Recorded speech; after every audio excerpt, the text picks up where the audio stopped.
നേരത്തെ റിപ്പോർട്ട് ചെയ്ത വാർത്തയിലേക്ക് ഒരിക്കൽ കൂടി. കോഴിക്കോട് ഓഫീസേഴ്സ് ക്ലബ്ബിൽ തോക്ക് ചൂണ്ടി ഭീഷണിപ്പെടുത്തി മദ്യലഹരിയിലായിരുന്നു അതിക്രമം. ചുറ്റുമുണ്ടായിരുന്നവർക്ക് നേരെയായിരുന്നു ഭീഷണി. ദൃശ്യങ്ങൾ കേരള വിഷൻ ന്യൂസിന് ലഭിച്ചു.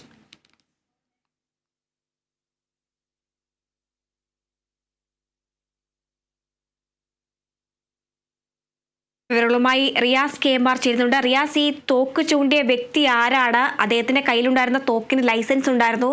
തുടർന്നുള്ള വിവരങ്ങൾ എന്തെങ്കിലും ലഭിക്കുന്നുണ്ടോ?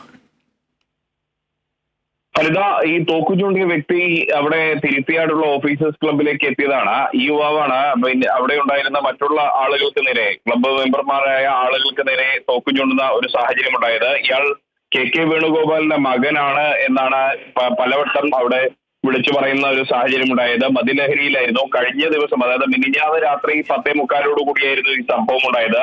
ഈ തിരുത്തിയാടുള്ള ഓഫീസേഴ്സ് ക്ലബിന്റെ പ്രസിഡന്റ് കോഴിക്കോട് ജില്ലാ കളക്ടറാണ്. ഇവിടെയുള്ള ഈ ഗസറ്റഡ് ഓഫീസർമാർ അടക്കമുള്ള വലിയ ഉന്നത ഉദ്യോഗസ്ഥരാണ് ഇവിടെ അംഗങ്ങളായി ഉള്ളത്. അവർക്ക് അവരുടെ മറ്റ് നിമിഷങ്ങൾ ചെലവഴിക്കാനും മറ്റുമൊക്കെയാണ് ഇത്തരത്തിലൊരു ക്ലബ്ബ് രൂപീകരിക്കുന്ന ഒരു സാഹചര്യം ഉണ്ടായത്. അവിടെയാണ് ഇത്തരത്തിൽ പരസ്യമായി തന്നെ തോക്ക് ചൂണ്ടി ഭീഷണിപ്പെടുത്തുന്ന ഒരു സാഹചര്യം മദ്യലഹരിയിലാണെങ്കിൽ പോലും ഉണ്ടായിരിക്കുന്നത്. അതിന്റെ CCTV ദൃശ്യങ്ങളാണ് ഇപ്പോൾ പുറത്തു വന്നിരിക്കുന്നത്. ഇത് സംബന്ധിച്ച് ക്ലബ്ബ് മെമ്പർമാർ നടക്കാവ് പോലീസിൽ പരാതി നൽകിയിട്ടുണ്ട്. ആ പരാതിയുടെ അടിസ്ഥാനത്തിൽ നടക്കാവ് പോലീസ് അന്വേഷണവും തുടങ്ങിയിട്ടുണ്ട്. ഹരിത, റിയാസ്, ആ ദൃശ്യങ്ങളിലേക്ക് ഒരിക്കൽ കൂടി പോയിട്ട് വരാം.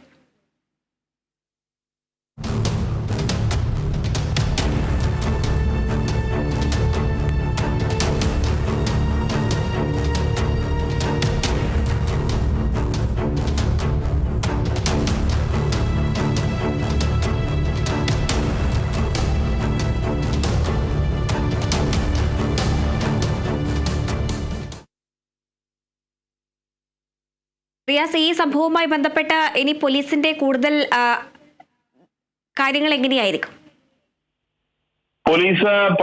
പോലീസിന് ഇന്നലെ തന്നെ ലഭിച്ചിരുന്നു. പക്ഷേ നടക്കാവ് പോലീസ് ഇപ്പോഴാണ് അന്വേഷണം ഊർജിതമാക്കിയത്. കാരണം അവരെ സംബന്ധിച്ച് ഇപ്പോഴാണ് ഈ CCTV ദൃശ്യങ്ങളെല്ലാം തന്നെ ലഭിക്കുന്ന ഒരു സാഹചര്യം ഉണ്ടായത്. അതുകൊണ്ട് തന്നെ പോലീസ് അന്വേഷണം ഊർജിതപ്പെടുത്തിയിട്ടുണ്ട്. ഇത് ആരാണ് ഈ തോക്ക് ചൂണ്ടിയ വ്യക്തി തുടങ്ങിയ കാര്യങ്ങളെല്ലാം വിശദാംശങ്ങളെല്ലാം തന്നെ പോലീസ് ആരാഞ്ഞിട്ടുണ്ട്. അയാളെ കുറിച്ചുള്ള ചില സൂചനകൾ ലഭിച്ചിട്ടുണ്ട് എന്നുള്ള വിവരം ആണ് നമുക്ക് പോലീസിൽ നിന്നും അറിയാൻ കഴിയുന്നത്. ഇനി അദ്ദേഹത്തെ ഈ ഏത് സാഹചര്യത്തിലാണ് ഇങ്ങനെ തോക്ക് ചൂണ്ടിയത്? ഈ പിസ്റ്റളാണ് ചൂണ്ടിയത്. അതിന് ലൈസൻസ് ഉണ്ട്, മറ്റു കാര്യങ്ങളെല്ലാം തന്നെ പരിശോധിക്കപ്പെടേണ്ടതുണ്ട്. ലൈസൻസ് ഉണ്ടെങ്കിൽ പോലും ഒരാൾക്ക് നേരെ പരസ്യമായി തോക്ക് ചൂണ്ടി ഭീഷണിപ്പെടുത്താൻ ആർക്കും അവകാശമില്ല. അത്തരത്തിലുള്ളൊരു നിയമ നടപടിയുമായി പോലീസ് മുന്നോട്ട് പോകും. ഹരിത, ശരി. കോഴിക്കോട് ഓഫീസേഴ്സ് ക്ലബ്ബിൽ തോക്ക് ചൂണ്ടി ഭീഷണിപ്പെടുത്തി മദ്യലഹരിയിലായിരുന്നു അതിക്രമം. ചുറ്റുമുണ്ടായിരുന്നവർക്ക് നേരെയായിരുന്നു ഭീഷണി. വിവരങ്ങളാണ് റിയാസ് KMR നൽകിയത്.